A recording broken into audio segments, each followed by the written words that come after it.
Hello students, मैं Sandeep Singh welcome करता हूं आपका मैग्नेट ब्रेन्स हिंदी में, जहां पर मिलता है complete school education free of cost. तो जैसा कि हम मिला करते हैं हमारे फिजिक्स सब्जेक्ट के साथ, और अब बारी आ गई है क्विक रिवीजन सेशंस की। मतलब हमने इसके पूर्व में इसके पिछले चैप्टर नंबर 8 को देखा था। अब देखने जा रहे हैं चैप्टर नंबर 9, बल तथा गति के नियम। और इस चैप्टर को जल्दी से जल्दी फिंगर टिप्स पर लेकर के आएंगे और खत्म करेंगे। तो भाई इस चैप्टर को आपने डिस्क्रिप्टिवली हमारे कांसेप्ट वीडियोस के माध्यम से, हमारे वन शॉट रिवीजन वीडियोस के माध्यम से, NCERT solutions, MCQs, previous year question, important question, बहुत सारे सेगमेंट से इसकी तैयारी कर रखी है।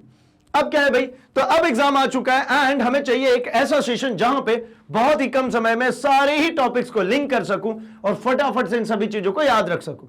मतलब अगर चाहिए आपको एग्जामिनेशन में से पूरे मार्क्स, और चाहिए आपको फर्दर अगली क्लास में भी जाने पर इस चैप्टर के बारे में कंप्लीट इंफॉर्मेशन जो कि याद रहे, जिंदगी भर आपके साथ रहे, तो इस सेशन को स्किप बिल्कुल नहीं करेंगे। शुरू करता हूं मैं इस सेशन को एंड फटाफट से देख लेते हैं इसके टॉपिक्स। तो देखिए भाई, हमें इस चैप्टर के अंदर में जो डिस्कस करना है वो क्या है, तो सबसे पहली बात हम करते हैं क्या, बल, और इसकी परिभाषा की जरा बात कर ली जाए। तो हम अगर बात करते हैं बल की, तो भाई बल क्या होता है, तो बल के लिए हमने कहा है कि ये एक एक्सटर्नल एजेंट है। ये क्या है भाई, एक बाह्य कारक है। बल एक बाह्य कारक है जो कि किसी वस्तु पर लगकर, जो किसी पिंड पर लगेगा और लगने के बाद क्या करेगा भाई, तो अगर ये किसी पिंड पे लगा तो इस पिंड के अंदर गति उत्पन्न कराने की कोशिश करेगा या फिर गति उत्पन्न करा देगा। मतलब बल क्या हो गया, बल के लिए हमने समझा कि यह हमारा एक बाह्य कारक है, ठीक है, जो कोशिश करेगा या परिवर्तन कर देगा। किसमें भाई, तो पहले तो उसके गति में, ठीक है, उसके आकृति में और उसके दिशा में। यानी बल क्या हो गया, बल एक एक्सटर्नल एजेंट है, एक बाह्य कारक है जो किसी वस्तु में उसकी गति, आकृति और दिशा, इन तीनों को बदलता है या फिर सिर्फ और सिर्फ कोशिश करता है कि बदल जाए। तो हर बार जरूरी नहीं कि बदलाव मिलेगा, ऐसा भी हो सकता है कि सिर्फ और सिर्फ ट्राई किया जाए कि भैया बदलाव हो जाए। क्या कहना चाहता हूं मैं, तो एक भारी पत्थर के ऊपर आप फोर्स लगाएंगे, खूब बल लगाएंगे, क्या वो पत्थर लुढ़कना शुरू हो जाएगा या वो पत्थर टूट जाएगा? भाई लुढ़कना शुरू हो गया मतलब गति बदल गया, टूट गया मतलब आकृति बदल गई, या फिर चलता हुआ आ रहा है, आपने ऐसा हाथ से किया और मुड़ गया, ऐसा हो पाएगा? आप कहोगे बिल्कुल नहीं। तो मतलब उस समय आपने सिर्फ कोशिश करी। जैसे मैं आपको कहता हूं अपने घर की दीवार को ऐसा फोर्स लगाओ, क्या कुछ होगा उसमें? कुछ भी नहीं होगा। तो मतलब वहां आपने कोशिश करी, लेकिन एक छोटी सी बॉल को उठाया, फेंक दिया, तो मतलब उसकी गति बदल दी। उस बॉल को ऐसा कंप्रेस करेंगे तो थोड़ा बहुत प्रेस भी हो गया, मतलब उसकी आकृति भी बदल गई। बॉल आ रही है, मैंने बैट से टच करके उसकी डायरेक्शन भी बदल दी। मतलब मैं छोटा जब ऑब्जेक्ट था, छोटा जब मास था, तब मैंने ये सारे काम कर लिए, किंतु जरूरी नहीं कि हर बार कर पाऊंगा। तो इसीलिए कहते हैं बल क्या है भाई, एक बाह्य कारक है जो किसी ऑब्जेक्ट के ऊपर अगर एप्लीकेबल हुआ, ठीक है, तो क्या करेगा भाई, या तो उसकी गति या आकृति या फिर उसकी दिशा बदल देगा या फिर उसको बदलने की कोशिश कर रहा होगा। ठीक है, बल के बारे में और भी बहुत सारी इंफॉर्मेशन है जिसकी हम इस चैप्टर के अंदर मतलब कुछ थोड़े से टर्म के बाद अभी डिस्कस करेंगे। बस अभी यहां के लिए ये समझ लेते हैं कि बल जो होता है, ठीक है, ये हमारे पास में दो तरीके से कार्यरत होगा। एक होगा जहां पर हम कहेंगे क्या भाई कि नेट फोर्स इक्वल्स टू 0, और एक होगा जहां पर net force not equals to 0। मतलब एक बल का टाइप है हमारे पास में संतुलित बल, और एक बल का हमारे में टाइप है क्या, असंतुलित बल।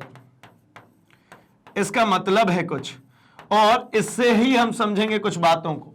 संतुलित बल का मतलब है, जैसे मान लीजिए इस पिंड की आपने बात की थी, ये रही एक पिंड है ना, एक ब्लॉक्स हो गया, इसके ऊपर हमने लगाए फोर्सेस। मान लीजिए इधर से एक फोर्स लग रहा है F1, एक इधर से फोर्स लग रहा है F2, एक नीचे से फोर्स लग रहा है, एक ऊपर से फोर्स लग रहा है, और हमको पता चल रहा है इन सभी फोर्सेस की अगर नेमिंग करूं तो सी दिस इज F1, इसको मैं कह देता हूं F2, ये है मेरा F3, ये है मेरा F4, और मैं आपसे कहता हूं कि अगर कुल बल मतलब F1 plus F2 plus F3 plus F4 इन सबको जोड़ने पर कितना प्राप्त हो, 0, तो इसको कहूंगा संतुलित बल। मतलब मैं इसी को लिखता हूं F नेट, नेट का मतलब कुल, नेट का मतलब टोटल कितना है भैया, 0, तो इसको कहूंगा मैं संतुलित बल। किंतु यही कुछ ऐसा हो जाए जरा देखिए, वैसे ही ऑब्जेक्ट है और इस बार फोर्सेस में दो डायरेक्शन से बना देता हूं। भाई कितनी फोर्सेस लग सकती है, मैं दो डायरेक्शन से बना रहा हूं ताकि आपको देखना थोड़ा सा समझना आसान हो जाए। मैं कहता हूं कि इस समय यहां पर this is the force F1 और ये है मेरा F2, और मैं आपसे कहता हूं कि भैया F1 जो है वो बड़ा है किससे, F2 से। ये जो बल ज्यादा है और ये वाला बल कम है, तो जब आप लिखेंगे तो क्या लिखेंगे, F1 ये बराबर नहीं है किसके, F2 के। F1 जो बराबर नहीं है किसके, F2 के। जब ये बराबर नहीं है तो मतलब F1 प्लस अगर आप F2 करेंगे तो ये 0 के बराबर नहीं आएगा, ये 0 के बराबर नहीं आएगा, मतलब असंतुलित हो गया। इसी प्रकार से अगर इसमें थोड़ा सा और बदलाव करते हुए मैं आपको दिखाऊं तो एक बात देखिए, समझिएगा। मैं अगर इसको F1 लिखा था मैंने, इसको मैं लिख देता हूं सिर्फ F2 और यहां से इसको हटाता हूं, तो एक बात समझिए, F1 is equals to F2। इसमें कह रहा हूं बड़ा है F1, इसमें कह रहा हूं कि ये दोनों बल क्या है, बराबर है, जितना इधर से बल लग रहा है उतना ही इधर से, ठीक है ना। तो मतलब ये क्या होगा, जब आप इसको इधर ले आएंगे F1 तो ये क्या हो जाएगा, minus F2 is equals to क्या मिल गया, 0। यहां पे F1 माइनस F2 क्या मिल गया, 0। यानी मैं अगर इसको और आगे लिखूं तो मैं इसको ऐसा भी लिख सकता हूं, F1 plus minus of F2 is equals to 0, is equals to 0, ठीक है। मतलब दोनों बलों का जो योग है वो 0 के बराबर आया। कब, जब इधर से और इधर से दोनों तरफ से बराबर बल लगा तो संतुलित, और इधर संतुलित बल नहीं लग रहा, इधर क्या हो गया, असंतुलित बल। और अब एक बात समझिए, जो परिवर्तन होगा वो सिर्फ और सिर्फ असंतुलित बल से होगा। जब जब असंतुलित बल लगाएंगे तब तब होगा परिवर्तन, किसमें, गति में, आकृति में, दिशा में।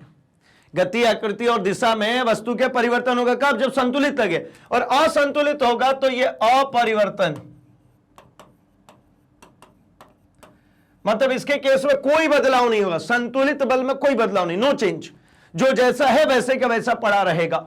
लेकिन जैसे ही आपने असंतुलित लगा दिया, चेंज हो जाएगा, किसमें, गति, आकृति, दिशा, ठीक है। और परिवर्तन किसके दिशा में होगा भाई, तो अधिक बल की दिशा में। किसमें परिवर्तन होगा, अधिक बल की दिशा में। अगर मान लीजिए ये ऑब्जेक्ट F1 ज्यादा F2 कम है तो ये चलना शुरू कर देगा ऑब्जेक्ट, तो मान लीजिए ये इधर ही, मतलब F1 की दिशा में, ठीक है। जिसका मान अधिक होगा उसकी दिशा में परिवर्तन होगा, मतलब अधिक बल की दिशा में। क्या और कैसे परिवर्तन होगा उसके लिए चलिए फिर से आता हूं मैं जरा अपने टॉपिक पे। तो भैया यहां पर हमने समझा कि बल के लिए अब हमें देखना है क्या, नियम, ठीक है। बल के लिए क्या देखनी है हमको, नियम। तो बल के लिए हमारे पास में 3 नियम है। न्यूटन ने बल संबंधित 3 नियम दिए, किसके लिए भाई, गति के लिए। हमने अभी यहां पे क्या पढ़ा कि बल जब हम लगाएंगे तो कुछ केस में परिवर्तन हो रहा है और कुछ केस में परिवर्तन नहीं हो रहा। तो इससे संबंधित, किससे, बल और गति से संबंधित न्यूटन ने हमको 3 नियम दिए, ठीक है, जिनके नाम पे हमने Newton first law, second law, third law उसको कहते हैं। लेकिन उसके पूर्व में भी कुछ लोगों ने कुछ बातें करी, ठीक है।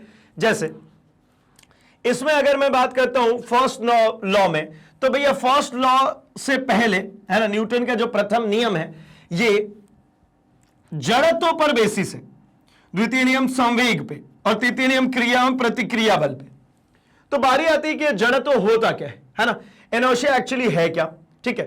तो जड़त्व को हम समझते हैं पहले।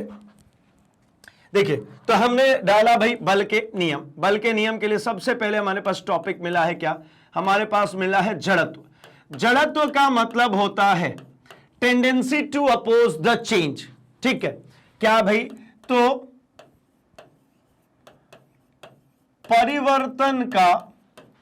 परिवर्तन की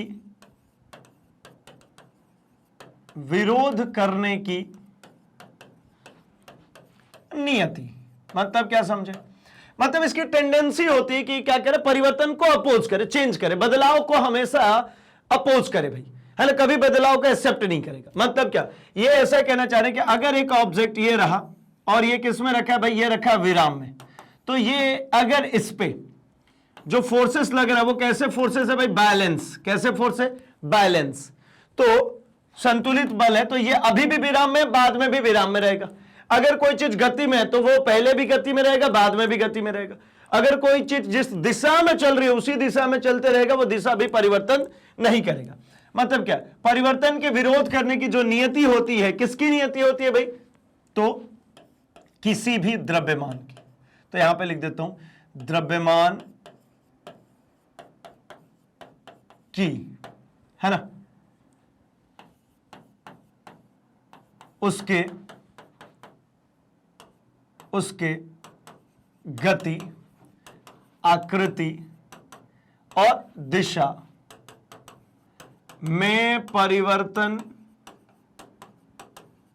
का विरोध क्या कहलाता है भाई? जड़त्व कहलाता है, इनर्शिया कहलाता है।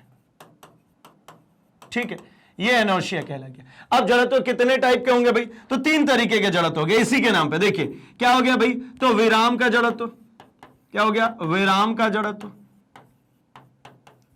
इनर्शिया ऑफ रेस्ट, गति का जड़त्व, इनर्शिया ऑफ मोशन, और इसी तरीके से हो गया हमारा दिशा का जड़त्व, इनर्शिया ऑफ डायरेक्शन। मतलब जो ऑब्जेक्ट विराम में है वो विराम में ही रहना चाहती है, वो गति में नहीं आना चाहती है, विराम का जड़त्व। जो ऑब्जेक्ट गति में है वो गति में ही रहना चाहती है, विराम में नहीं आना चाहती, यह है गति का जड़त्व। और जो ऑब्जेक्ट जिस दिशा में चल रहा है वो उसी दिशा में चलते रहना चाहता है, इसको कहते हैं हम दिशा का जड़त्व। मतलब भैया क्या क्या बात कर ली हमने ये की बात कर ली। अब हम बात करने चल रहे हैं प्रथम नियम पे। तो प्रथम नियम इसी जड़त्व पर आधारित है ना, न्यूटन का प्रथम नियम।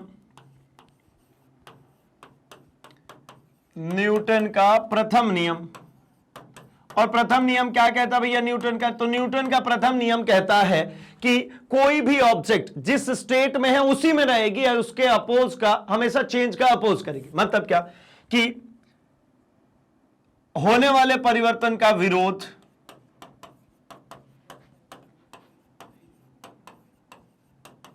होने वाले परिवर्तन का क्या होता है? विरोध। और ये होने वाले परिवर्तन का विरोध कब तक करेगी? जब तक असंतुलित बल ना लगाया जाए,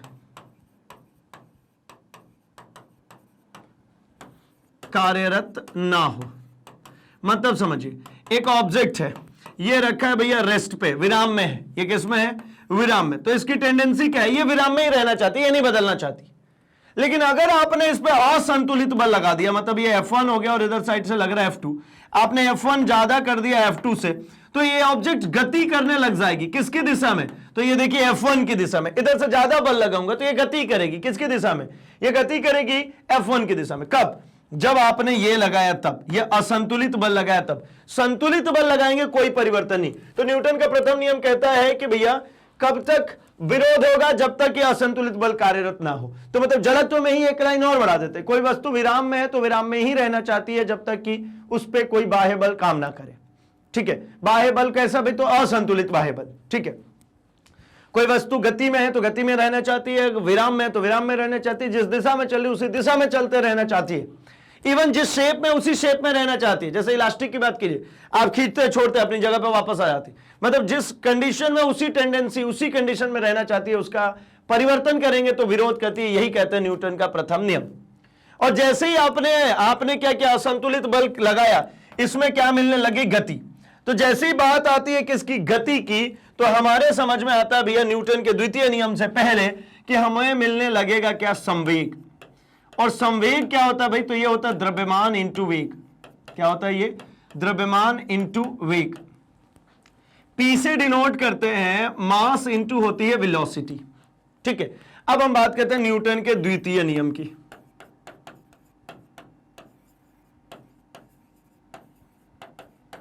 तो न्यूटन के द्वितीय नियम की अगर मैं बात करूं तो न्यूटन के द्वितीय नियम में कहा गया कि जो आप किसी भी ऑब्जेक्ट के ऊपर फोर्स लगाएंगे, आपने क्या किया? ये रहा एक ऑब्जेक्ट, ठीक है, इसके ऊपर आपने क्या किया भैया? फोर्स लगाया। ठीक, आपने इस ऑब्जेक्ट के ऊपर लगाया इधर साइड से क्या? बल। ठीक, और ये बल कैसा? असंतुलित बल। ये कैसा बल है? असंतुलित बल। तो आप इसके वेग में क्या करेंगे? परिवर्तन करेंगे। ये m द्रव्यमान का है, ये शुरू में मान लीजिए कि इसमें रखा है विराम में, लेकिन आपने जैसे ही बल आरोपित किया, इस पे क्या लगाया भैया? बल लगाया, तो ये अब किस में आ गई? ये आ गई गति में। मतलब ये चलने शुरू हो गई v वेलोसिटी से इस डायरेक्शन में।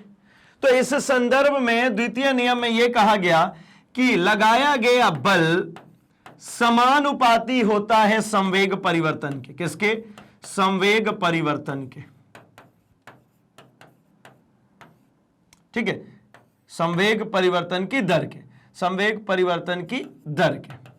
ठीक है, तो मतलब क्या समझ में आया भाई? बल जो हो गया संवेग परिवर्तन की दर, तो संवेग क्या होता है? ये होता है p अपॉन में दर का मतलब क्या है? समय से मतलब भैया, दर का मतलब है समय, समय से विभाजित कर दीजिए, टाइम से विभाजित कर दीजिए। तो f इज इक्वल्स टू, ये हो गया हमारा k, p की जगह पे रख दीजिए ये, तो मैं रखूं तो कितना हो जाएगा? mv अपॉन में t। ठीक है, और मुझे यहां पर एक और छोटी सी बात पता है क्या भाई? तो ये v अपॉन में t, इसको कहते हैं वेलोसिटी अपॉन टाइम होता है एक्सीलरेशन। वेग बटा में समय को कहता हूं मैं क्या? त्वरण। तो यहां से बल के बारे में बहुत सारी इंफॉर्मेशन निकल के आई कि F इक्वल्स टू क्या मिल गया भैया? KMA। क्या मिल गया? KMA। V अपॉन टी को A रख लिया।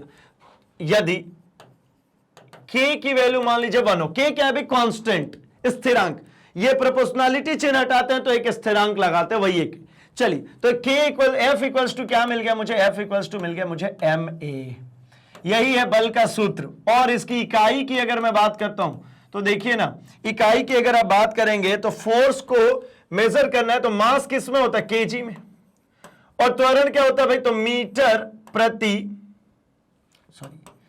केजी मीटर प्रति सेकेंड स्क्वायर। एक्सीलरेशन क्या होता है? मीटर प्रति सेकेंड स्क्वायर, तो केजी मीटर प्रति सेकेंड स्क्वायर। ठीक है, लेकिन एसआई मात्रक कुछ और है। एसआई मात्रक इनके नाम पे, किसके नाम पे? न्यूटन के नाम पे दिया, और इसको हम क्या लिखते हैं? Newton N. इनके सम्मान में भाई न्यूटन दे दिया। तो बात आती है 1 न्यूटन किसके बराबर होगा? तो मैं कहता हूं 1 न्यूटन बराबर होगा 1 kg मीटर पर सेकेंड स्क्वायर के। अगर 1 kg द्रव्यमान को 1 मीटर पर सेकेंड स्क्वायर से त्वरित करते हैं तो आपके द्वारा लगाया गया बल 1 न्यूटन के बराबर होगा। यह रहा सेकेंड नियम। सेकेंड नियम क्या होता है भैया? तो बल बराबर संवेग, या बल समानुपाती होता है संवेग परिवर्तन की दर के। ठीक है, बल किसके भाई? तो संवेग परिवर्तन की दर के समानुपाती होता है। और दिशा कौन सी होती है भाई? वही जिधर वेग हो रहा है उसी दिशा में बल भी होता है। दिशा अगर कहेंगे तो इसमें वेग तथा बल की दिशा जो होती है ये दोनों कैसी होती है भैया? समान। ठीक है ना, लगाए गए बल की दिशा में ही वेलोसिटी होगी। ये ध्यान रखेंगे, ये टॉपिक के बेसिस पे क्वेश्चन हो चलेगा कि भैया ये क्या होता है? ये दोनों समान होता है, चेंज नहीं होता, अलग अलग नहीं होता। क्यों भाई? क्योंकि वेलोसिटी और फोर्स ये दोनों ही वेक्टर क्वांटिटी है, और इसके ऊपर आगे आपसे बात की जा सकती है। तो सेकेंड लॉ भी क्लियर हो गया। सेकेंड लॉ से हमको फॉर्मूला भी मिल गया, किसका? फोर्स का। वेग फोर्स का हमको फॉर्मूला भी मिल गया, फोर्स की हमको यूनिट भी मिल गई। ये कब होगा? ये कब होगा? जब इस पे असंतुलित बल हो। क्या हो? असंतुलित बल। संतुलित होगा तो कुछ नहीं होगा। ठीक है, क्या होगा? असंतुलन होगा। तब एक और बात समझ में आती है कि जब ये ऑब्जेक्ट इधर जाएगा तो इन दोनों सतहों के बीच में एक और बल कार्यरत हो जाएगा, है ना?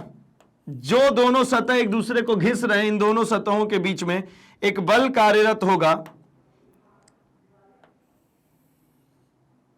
यहां पे एक बल कार्यरत होगा, और इस बल का क्या नाम है भाई? तो इस बल का नाम है घर्षण बल। क्या कहते हैं इसको? इसका क्या नाम है? इसका नाम है घर्षण बल। घर्षण बल का क्या मतलब होता है भाई? तो घर्षण बल का मतलब दो सरफेसेस जहां पे एक दूसरे से घिस रही है, तो लगाए गए बल के विपरीत दिशा में जो बल कार्यरत होती है उसी को कहते हैं हम घर्षण बल। ठीक है, आपने बल लगाया इस दिशा में, लेकिन घर्षण बल इसके किधर है? विपरीत दिशा में। लगाया गया बल और घर्षण बल हमेशा एक दूसरे की, मतलब जिस डायरेक्शन में वेलोसिटी हो रही है उसके अपोजिट डायरेक्शन में ही होगा घर्षण बल, फ्रिक्शनल फोर्स। चलिए आगे बढ़ता हूं मैं। क्योंकि फ्रिक्शनल फोर्स के बारे में आपके कोर्स में बहुत डिस्क्रिप्टिवली में डिस्कस नहीं किया गया, लेकिन हां काम की चीजें, इसलिए मैंने आपको एक्सप्लेन कर दी। ये हो गया। अब बढ़ता हूं मैं थर्ड लॉ पे, क्रिया एवं प्रतिक्रिया पे। Newton's third law. Newton's third law भी बड़े काम की चीज है भाई। ठीक है, क्या बात करता हूं? न्यूटन के तृतीय नियम, और इसके बाद हम अब बात करने वाले एग्जाम्पल्स की। ठीक है ना, तीनों के एग्जाम्पल काफी इंपॉर्टेंट है। न्यूटन का तृतीय नियम कहता है क्रिया प्रतिक्रिया। क्रिया बल बराबर होता है किसके? प्रतिक्रिया बल के। इसका सीधा मतलब है, अगर मान लीजिए एक ऑब्जेक्ट, ये एक वस्तु है जो कि कुछ अमाउंट ऑफ फोर्स इसके ऊपर लगा रहा, तो ये ऑब्जेक्ट भी इसके ऊपर फोर्स लगाएगा। Suppose this is object m1 कह लेता हूं, ये m2 मास, ये m1 है m2, तो फर्स्ट सेकंड पे F12 लगाएगा, तो सेकंड फर्स्ट पे क्या लगाएगा? F21। ये क्या कहते हैं भाई? तो पहला ऑब्जेक्ट दूसरे पे जितना बल लगाएगा, दूसरा भी पहले पे उतना ही बल लगाएगा, लेकिन नेगेटिव डायरेक्शन में। ये डायरेक्शन, ये नेगेटिव क्या बता रहा है भाई? तो ये कह रहा है ये विपरीत दिशा। इसका अल्टीमेट मतलब क्या है? विपरीत दिशा। नहीं तो अल्टीमेटली अगर कहूं तो इसके संख्यात्मक मान, जितना अमाउंट ऑफ फोर्स पहला दूसरे पे लगाएगा, दूसरा भी पहले पे लगाएगा। और एक क्वेश्चन भी आता है यहां से कि न्यूटन थर्ड लॉ क्या एक ही ऑब्जेक्ट के ऊपर एक्ट करने वाले फोर्सेस होते हैं? तो नहीं, ये दो अलग अलग ऑब्जेक्ट के ऊपर, मतलब पहला दूसरे पे और दूसरा पहले पे जो बल लगाता है, ये न्यूटन के तृतीय नियम के अनुसार आता है। मतलब मैं किसी भी चीज के ऊपर जितना बल लगाऊंगा, वो ऑब्जेक्ट भी मेरे ऊपर उतना ही बल लगाएगा। मतलब एक दीवार पर मैं जोर से मुक्का मारूंगा तो दीवार भी मेरे ऊपर उतनी जोर से मुक्का मारेगी। मतलब क्या? जिस अमाउंट से मैंने दीवार को मारता उसी अमाउंट से मेरे को भी दीवार चोट करती है, इसीलिए मुझे चोट लगती है। ठीक है ना? मुझे इसीलिए क्या लगता है? चोट लगता है। सेकेंड लॉ के लिए एग्जांपल की बात करता हूं, संवेग के लिए। तो संवेग परिवर्तन की दर हमारे लगाए गए बल के समानुपाती होता है। मतलब मैं अगर किसी चीज पर फोर्स लगा रहा हूं, उसकी वेलोसिटी में मैं अगर चेंज कर रहा हूं, उसके वेग में मैं परिवर्तन कर रहा हूं, तो मुझे उसके लिए बल लगाना पड़ेगा। मतलब मान लीजिए एक दोस्त है मेरा, साइकिल चलाने दीजिए, अगर मुझे उसकी वेलोसिटी में चेंज करें तो मुझे उसको पीछे से बल लगाना पड़ेगा। मैं धक्का लगाना शुरू करता हूं तो उसका वेग परिवर्तन हो जाता है। उस साइकिलिस्ट का, उस दोस्त का वेग क्या होता है? परिवर्तन हो जाता है। कितना परिवर्तन होगा भाई? तो जितना मैंने बल लगाया उसी के समानुपाती परिवर्तन होगा। जितना मैंने बल लगाया उसी के समानुपाती उस साइकिल में वेलोसिटी में चेंज आएगी। ठीक है? अगर इसी तरीके से हम बात करते हैं किसकी? फर्स्ट लॉ के एग्जांपल की। तो फर्स्ट लॉ के एग्जांपल के लिए क्या है भाई? तो जैसे आपको पता है ना कि इसमें जो ऑब्जेक्ट जिस कंडीशन में उसी में रहना चाहती है, विरोध करती है होने वाले परिवर्तन का। कैसे? तो मान लीजिए हम बस में सवार है, बस चल रही है, तो हमारी पूरी बॉडी बस के साथ में गति में है। अब अचानक से ब्रेक लग गया, ठीक है, तो मेरे पैर या जो भी बॉडी पार्ट बस के संपर्क में वो रुक गए। ऊपर कैसे, जैसे बस में खड़ा होकर के मैं ऐसे चल रहा हूं, तो बस अचानक से रुक गई, तो पैर विराम में आ गया, लेकिन मेरी पूरी बॉडी गति में है, तो मैं क्या करूंगा? आगे की तरफ झुक जाऊंगा। इन द सेम वे मैं खड़ा हूं, अचानक से बस चल दी, तो मैं किस में? विराम में हूं। अचानक से बस चल गई, मतलब क्या? मेरे पैर किस में आ गए? गति अवस्था में, और बॉडी किस में? रेस्ट में। तो ऊपर का हिस्सा रेस्ट में, नीचे गति में आ जाएगा, तो ऐसे पीछे की तरफ झुक जाते। ये किसके लिए एग्जांपल हो गया भाई? तो न्यूटन फर्स्ट लॉ के लिए एग्जांपल हो गया। ठीक है ना? चलिए, तो यहां तक की बातें अगर आपको समझ में आ गई है, ठीक है, तो और आगे मैं बढ़ जाता हूं। ठीक, अब हम जरा बात कर लेते हैं किसकी? तो अब हम बात करते हैं क्या कि भाई संवेग संरक्षण के सिद्धांत की। किसकी बात कर लूं मैं? संवेग संरक्षण के सिद्धांत की। संवेग संरक्षण का सिद्धांत क्या कहता है और कैसे हम इसकी बातें करेंगे? तो संवेग संरक्षण का सिद्धांत देखिए,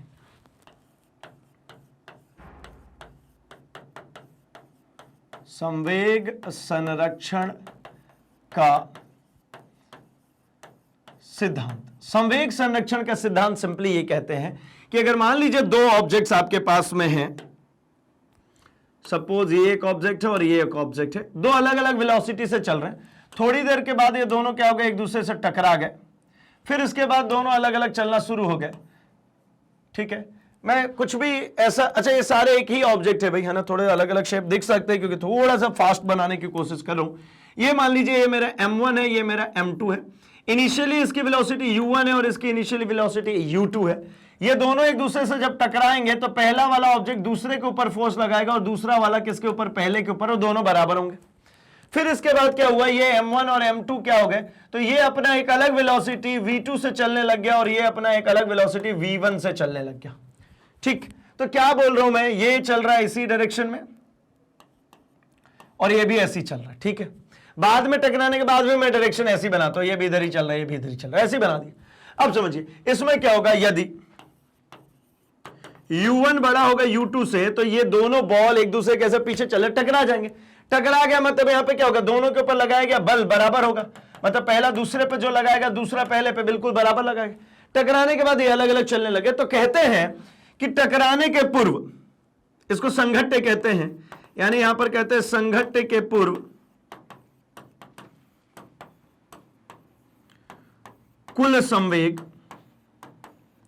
संघट्ट के पूर्व कुल संवेग बराबर होगा संघट्ट के पश्चात कुल संवेग के। संघट्ट के पश्चात कुल संवेग के। ठीक है भाई। तो संघट्ट के पूर्व कुल संवेग कैसे लिखेंगे? तो संघट्ट के पूर्व कुल संवेग की अगर मैं बात करता हूं तो पहले वाले ऑब्जेक्ट का संवेग कितना होगा? तो मैं लिखता हूं इसको क्या भाई, P A plus P B is equals to P A dash plus P B dash लिख लेता हूं। पी मतलब क्या भाई? मोमेंटम, संवेग। इसको लिखिए तो क्या लिखेंगे? m1u1 plus m2u2। पहले वाले का मास 1 है और वेलोसिटी u1 है, मास m2 है और वेलोसिटी u2 है। तो m1u1 plus m2u2 is equals to क्या मिल जाएगा? m1v1 plus m2v2। क्या मिल जाएगा? m1v1 plus m2v2। यही है संवेग संरक्षण का सिद्धांत। मतलब संवेग टकराने के पहले भी उतनी रहेगी जितनी टकराने के बाद होगी। मतलब संवेग में कोई कमी नहीं आएगी टकराने के पहले और टकराने के बाद में। आई होप यहां तक में कहीं पर भी कोई समस्या आपको नहीं आएगी। ठीक है, तो हमने यहां पर संवेग संरक्षण के सिद्धांत की भी चर्चा कर ली है और इस तरीके से हमने इस चैप्टर को भी कंप्लीट कर लिया है भाई, है ना। फटाफट सब कुछ फिंगर टिप्स पर ले आए। क्या क्या बात करी हम लोगों ने? तो हमने सबसे फर्स्ट बात करी बल की परिभाषा की। क्या कहा भाई? तो बल की परिभाषा में हम लोगों ने बात किया है, जल्दी से देखिए। तो हमने बल की परिभाषा में बात किया कि बल क्या होता है भाई? ये एक बाह्य कारक है जो किसी भी वस्तु में क्या कर सकता है भाई? कुछ परिवर्तन करने की कोशिश करता है या फिर परिवर्तन कर देता है। क्या क्या परिवर्तन?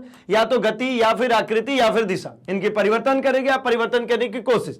कब परिवर्तन होगा और कब सिर्फ कोशिश होगी? अगर संतुलित बल होगा तो सिर्फ कोशिश होगी, है ना। ये संतुलित बल होगा तो सिर्फ और सिर्फ क्या हो रही है? कोशिश हो रही है। और अगर उसने असंतुलित बल लगा दिया तो परिवर्तन कर देगा। किसके डायरेक्शन में परिवर्तन होगा? जो ज्यादा है उसके डायरेक्शन में होगा। असंतुलित कब होता है? जब F net not equals to 0 हो जाए। ठीक है, और एफ नेट, ये एफ नेट यहां पर नॉट इक्वल्स टू 0, यहां पर एफ नेट इक्वल्स टू 0 मतलब परिवर्तन होगा ही नहीं, है ना, संतुलित बल है। फिर हम लोगों ने चर्चा कर ली फटाफट से क्या भाई? तो हमने बात करी न्यूटन के 3 नियम थे। न्यूटन ने 3 नियम दिए गति से संबंधित। पहला नियम क्या था भाई? तो वो आधारित था जड़त्व पे। ये नहीं कि न्यूटन का प्रथम नियम जड़त्व है, नहीं, आधारित था जड़त्व पे। जड़त्व क्या होता है भाई? तो जड़त्व के अकॉर्डिंग कोई भी द्रव्यमान, ये द्रव्यमान की बेसिक प्रॉपर्टी है, कोई भी द्रव्यमान अपने अंदर होने वाले परिवर्तन का करती है विरोध।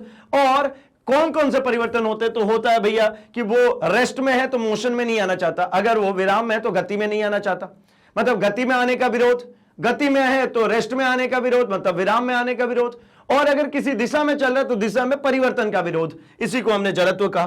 फिर हमने कहा इसी पर बेसिस है हमारा Newton first law. First law क्या कहती है भाई? कि अगर कोई ऑब्जेक्ट जिस कंडीशन में है उसी कंडीशन में रहना चाहता है, कब तक? जब तक उसके ऊपर आपने असंतुलित बल ना लगाया हो। असंतुलित बल लगाएंगे चेंज मिल जाएगा। तो भाई किसी भी ऑब्जेक्ट के अंदर अगर वो विराम अवस्था में तो विराम में ही, गति में है तो गति में ही, और जिस दिशा में चली उसी दिशा में चलते रहना चाहती है। कब तक? जब तक कि उसके अंदर कोई असंतुलित बल ना लगाया जाए। जैसे ही असंतुलित बल लगा देंगे उसमें चेंज हो जाएगा, और जैसे ही चेंज हो जाएगा फिर बात आ जाएगी संवेग की। संवेग क्या कहते हैं भाई? तो द्रव्यमान इंटू वेग। किसी ऑब्जेक्ट के अंदर अगर आपने वेग दे दिया, वेग में परिवर्तन दे दिया, द्रव्यमान इंटू वेग में परिवर्तन अगर आपने कर दिया तो इसी को कहते हैं हम संवेग। अब संवेग का ऊपर बेस्ड कैसे है? तो मैंने कहा भाई जब तक मैं किसी ऑब्जेक्ट के ऊपर बल नहीं लगाऊंगा तब तक उसके वेग में मैं कोई परिवर्तन नहीं कर सकता। कैसा बल? तो असंतुलित बल। मैंने ही किसी ऑब्जेक्ट के ऊपर असंतुलित बल लगाया और उसके वेग में कर दिया परिवर्तन, तो मैं कहता हूं लगाया गया जो बल है वो संवेग परिवर्तन के दर के समानुपाती होता है। ज्यादा बल लगाऊंगा, ठीक है, तो ज्यादा संवेग में परिवर्तन होगा। कम बल लगाऊंगा, कम संवेग में परिवर्तन होगा। या इसका उल्टा कहूं, कम समय में मैं ज्यादा संवेग में परिवर्तन चाहता हूं तो बल ज्यादा लगाना पड़ेगा। ज्यादा समय में कम संवेग में परिवर्तन चाहिए तो भैया कम बल लगाइए। तो मतलब F directly proportional to P upon T हो गया। P कौन है भाई? संवेग। संवेग क्या होता है? मास इंटू वेलोसिटी अपॉन में time. Velocity upon time acceleration होता है, मतलब F इक्वल्स टू ma। ठीक है, F equals to ma। Force equals to मा। क्या है? फोर्स इक्वल्स टू मा। याद रख लेंगे क्या भाई? तो भैया इसकी यूनिट होती है न्यूटन। क्यों? क्योंकि न्यूटन ने दिया था, है ना, न्यूटन ने दिया था, इसलिए इसके SI यूनिट क्या है? न्यूटन। चलिए इसके बाद बढ़ गए थे हम थर्ड लॉ पे। थर्ड लॉ किसके ऊपर बेस्ड था भाई? क्रिया और प्रतिक्रिया पे, एक्शन और रिएक्शन पे। अगर आपने एक बंदूक से गोली को फायर किया तो जितनी तेजी से गोली आगे जाएगी बंदूक के ऊपर भी लगने वाला बल बराबर होगा। किंतु बंदूक और गोली में जब मैं बात करूंगा मोमेंटम की, तो m1v1 is equals to m2v2, है ना, लगने वाला जो बल होगा ये दोनों की कैसी होगी, बराबर, मतलब F1 बराबर होगा F2 के। बस बात समझिए, एक दो तरीका है 2 into 5 और 5 into 2 का। ये दोनों की बात करिए तो ये 10 है, मोमेंटम 10 है, लेकिन मास 2 है तो वेलोसिटी 5 है, और मास 5 है तो वेलोसिटी 2 है। मतलब हल्का है तो वेलोसिटी तेज, और भारी है तो वेलोसिटी कम। तो भाई इसी तरीके से वो बुलेट की केस होगी कि बुलेट से जब आप गन से आपने बुलेट को फायर किया तो बुलेट तेज जाता है, क्यों? क्योंकि उसका मास कम है तो वेलोसिटी ज्यादा। गन धीरे से पीछे आता है क्योंकि गन का मास ज्यादा होता है ना, तो वेलोसिटी धीमे हो जाएगी। खत्म करते हैं इसकी। फिर बारी आ जाती है किसकी भाई, तो संवेग संरक्षण के सिद्धांत। ये सिद्धांत क्या कहते हैं भाई, कि कोई भी दो ऑब्जेक्ट है अगर एक ही दिशा में चल रहा है तो टकराने से पहले उसका संवेग और टकराने के बाद के उसके संवेग दोनों हमेशा संरक्षित रहते हैं, यानी दोनों हमेशा बराबर रहते हैं। मतलब m1u1 प्लस m2u2, m1 मतलब क्या भाई, मास, और u1 मतलब उसकी वेलोसिटी, मास इंटू वेलोसिटी को संवेग कहते हैं। m1u1 plus m2u2 equals to m1v1 plus m2v2। Total संवेग भाई पूरे सिस्टम का, मैं ऐसा बिल्कुल नहीं कहता हूं कि m1u1 बराबर हो जाएगा m1v1 के, ना, ये बिल्कुल गलत है। टोटल संवेग, ये कुल संवेग के इसके बराबर होगा। बात समझ में आ गई होगी। तो भैया अब हम कह सकते हैं कि हमने इस चैप्टर के हर एक छोटे बड़े कॉन्सेप्ट्स को अब फिर से फिंगर टिप्स पे कर लिया, और अब मुझे पूरे में से पूरे मार्क्स मिलने वाले हैं हमारे स्कूल एग्जामिनेशन में। ठीक है भाई, चलिए। तो अब आप अगर कॉन्फिडेंट है तो इसी तरीके से मैग्नेट ब्रेन्स कमिटेड है आपके लिए एक हाई क्वालिटी एजुकेशन प्रोवाइड करने के लिए, जहां पर आप हिंदी मीडियम से हो, आप इंग्लिश मीडियम से हो, मैग्नेट ब्रेन्स सारी ही कोर्सेज फ्री ऑफ कॉस्ट लेकर के आते हैं। साथ ही साथ अगर आप यूपी या बिहार बोर्ड से, तो आपके लिए तो एक्सक्लूसिव प्लेलिस्ट मिलती है, जहां पर आप जा करके अपने बोर्ड के अकॉर्डिंगली सारे ही कोर्स कंटेंट को एक्सेस कर सकते हैं, अगेन फ्री ऑफ कॉस्ट, है ना। साथ ही साथ NTSC, olympiad, CUET and spoken English जैसी भी क्लासेस चाहते तो मैग्नेट ब्रेन्स इसके लिए भी कमिटेड है भैया, एंड अगेन बोलूंगा क्या, फ्री ऑफ कॉस्ट। साथ ही साथ अगर आप चाहते हैं अपने लिए बुक्स, ई बुक्स को ऑर्डर करना, तो वीडियो के डिस्क्रिप्शन बॉक्स में जाइए, वहां से जाकर के लिंक को फॉलो कीजिए एंड ऑर्डर कीजिए फटाफट, जो कि आपके लिए एक्सक्लूसिवली डिजाइन किए हैं मैग्नेट ब्रेन्स ने। तो जिस तरीके से आप हमारे साथ हमारे YouTube माध्यम से जुड़े हुए, इसी तरीके से आप हमसे कनेक्ट हो सकते हैं हमारे social media platform, that is Facebook, Instagram, Twitter, Telegram पर, जहां पर आपके कोई सुझाव, कोई सजेशन है वो फटाफट हम तक पहुंचा सकते हैं, एंड हमारी तरफ से कोई नई अनाउंसमेंट आती है वो जल्दी से जल्दी आप तक पहुंच जाती है। तो जल्दी से इस वीडियो को लाइक कर दीजिए, चैनल को सब्सक्राइब एंड इसे अपने दोस्तों में शेयर भी कर दीजिए भाई, क्योंकि उन्हें भी तो बताना है कि मैग्नेट ब्रेन्स हिंदी लेकर के आते हैं quality education free of cost. तो मिलेंगे हम अपने अगले वीडियो में अगले चैप्टर के क्विक रिवीजन के साथ। ये कमिटमेंट है हमारा कि आपकी पूरी तैयारी करानी हमें एंड मैक्सिमम मार्क्स कवर करने। Thanks for watching.